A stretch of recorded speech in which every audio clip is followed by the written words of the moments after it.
रूस के साथ व्यापारिक संबंधों को लेकर लातविया बड़ा कदम उठाने की तैयारी में है। देश के प्रधानमंत्री ने विदेश मंत्री को रूस के साथ आयात और निर्यात रोकने के विकल्प तलाशने के निर्देश देने की बात कही है। हालांकि कुछ महत्वपूर्ण जगहों को इससे छूट मिल सकती है। लातविया उत्तरी यूरोप का एक बाल्टिक देश है जिसकी सीमा रूस से लगती है और जो यूरोपीय संघ तथा नाटो का सदस्य भी है।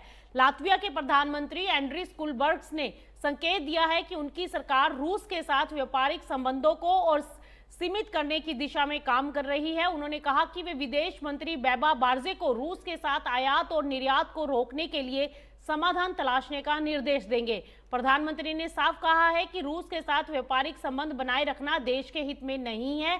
उनके अनुसार ये एक ऐसी डिपेंडेंसी है जो मौजूदा परिस्थितियों को और जटिल बनाती है।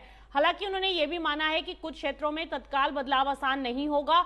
खास तौर पर फार्मास्यूटिकल यानी दवा उद्योग के लिए रूस से जुड़े व्यापार को एक झटके में बंद करना संभव नहीं है, क्योंकि दूसरे देशों में कारोबार ट्रांसफर करने और आवश्यक प्रमाणन हासिल करने में लंबा समय लगता है।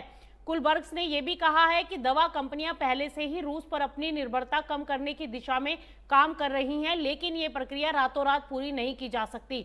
प्रधानमंत्री ने यह भी कहा है कि दवा उद्योग के पास रासायनिक और जैविक विशेषज्ञता के साथ साथ महत्वपूर्ण उत्पादन क्षमताएं भी हैं जो किसी आपात या रक्षा संबंधी स्थिति में देश के लिए बेहद उपयोगी साबित हो सकती हैं। इसीलिए इन क्षमताओं को बनाए रखना भी जरूरी है। इस मुद्दे पर सरकार जल्द ही फार्मास्यूटिकल कंपनियों के साथ बैठक भी कर सकती है और मिली जानकारी के अनुसार आंकड़ों के अनुसार इस साल की पहली तिमाही में लातविया ने रूस को लगभग 244 मिलियन यूरो का एक्सपोर्ट किया है, जबकि रूस से करीब 10.5 मिलियन यूरो का इंपोर्ट किया गया है। अब सबकी नजर इस बात पर है कि लातविया और यूरोपीय संघ इस प्रस्ताव पर क्या फैसला लेते हैं और उसका क्षेत्रीय व्यापार पर क्या असर पड़ेगा।